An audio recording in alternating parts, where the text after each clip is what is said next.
नमस्कार मित्रों, मैं एस्ट्रोलॉजर बीपी सिंह आप सभी का श्री धाम ज्योतिष संस्थान चैनल पर स्वागत करता हूं।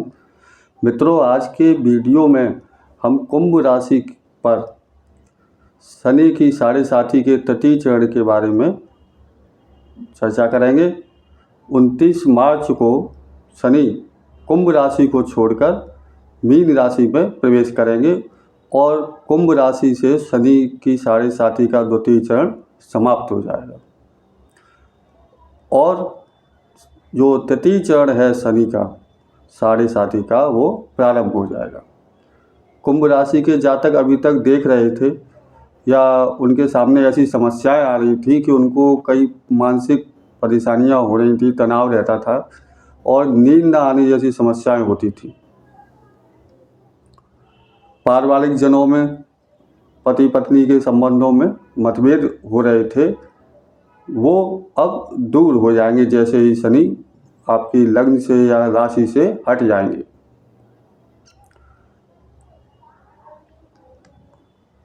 ऐसा माना जाता है कि जब शनि की साढ़े साथी का तृतीय चरण प्रारंभ होता है तो कहते हैं कि जाते हुए शनि जो भी उन्होंने 5 वर्ष में आपसे लिया है वो वापस करके जाते हैं, यानी कि आपको धन धान्य से पूर्ण करके जाते हैं।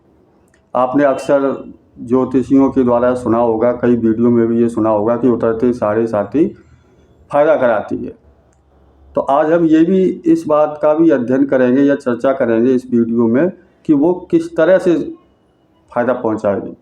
ये तो आपने सुना होगा, अक्सर ज्योतिषी कह देते हैं कि ये फ़ायदा करा रही है, ये ऐसे फ़ायदा होगा, लेकिन हम लोग आज देखेंगे कि ये किस प्रकार से फ़ायदा कराएगी। जब शनि द्वितीय भाव में होते हैं तो यहाँ से तृतीय दृष्टि उनकी चतुर्थ भाव में पड़ती है, अर्थात भूमि, भवन और वाहन के भाव पर पड़ती है।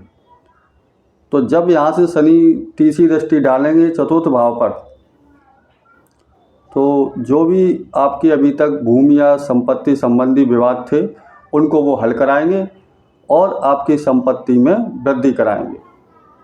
आपके संबंध भी माँ से सुधारेंगे, क्योंकि अक्सर साढ़े साथी में पारिवारिक जनों के संबंध बिगड़ जाते हैं।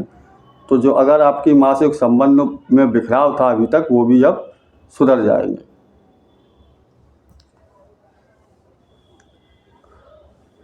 द्वितीय भाव में बैठकर शनि अपनी सप्तम दृष्टि आपके अष्टम भाव पर डालेंगे। अष्टम भाव को गूढ़ रहस्यों का भाव कहा जाता है और ससुराल पक्ष का भी इससे संबंध देखा जाता है और वाहन से चोट वगैरह के संबंध भी इससे अध्ययन किया जाता है। तो जब अष्टम भाव पर शनि की सप्तम दृष्टि पड़ेगी द्वितीय भाव में, तो आपके जो ससुराल पक्ष से संबंध हैं उनमें भी सुधार होगा और आपको वहाँ से धन की प्राप्ति भी होगी। जब संबंध सही होंगे किसी भी व्यक्ति से, चाहे कोई भी व्यक्ति हो, तो हमें उससे धन प्राप्ति भी अवश्य होती है। तो यहाँ से और जो वाहन हैं हमारे वो भी सही प्रकार से चलेंगे, क्योंकि अक्सर अभी तक आपने देखा होगा कि आपके पास जो भी वाहन हैं उनमें आए दिन कोई ना कोई खराबी होती रहती है।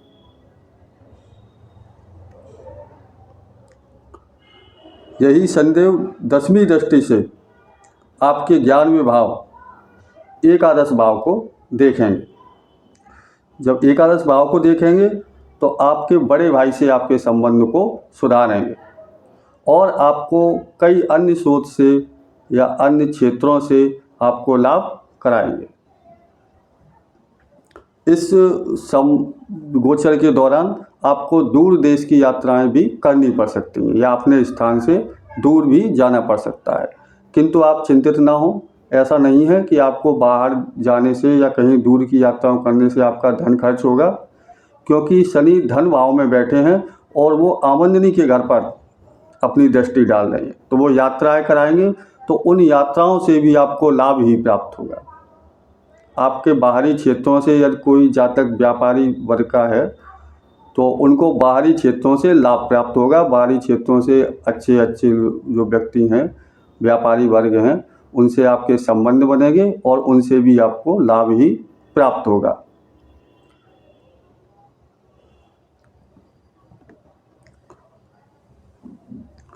तो ये तो हमने देखो ये इस अध्ययन किया कि किस प्रकार से शनि द्वितीय भाव में बैठकर, या ये कहें कि उतरती साढ़े साथी जातक को किस प्रकार से लाभ कराती है।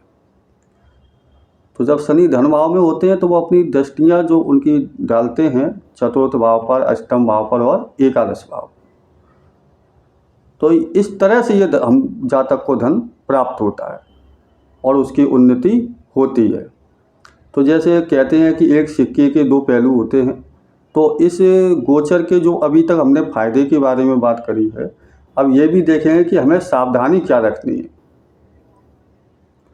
तो एक तो शनि द्वितीय भाव में गोचर करेंगे, द्वितीय भाव को वाणी का और कुटुंब का भाव माना गया है। तो सर्वप्रथम तो हमें अपनी वाणी में कड़वाहट नहीं लानी है और हमें किसी से भी परिवारीजनों से और अपने जो भी संबंध हैं हमारे जहाँ कहीं भी, उनसे कटु वचन नहीं बोलने हैं, ना ही उनसे ऐसी कोई बात कहनी है जिससे उनका मन दुखी रहे। एक तो हमें ये सावधानी रखनी है, अपने वाणी पर संयम रखना है।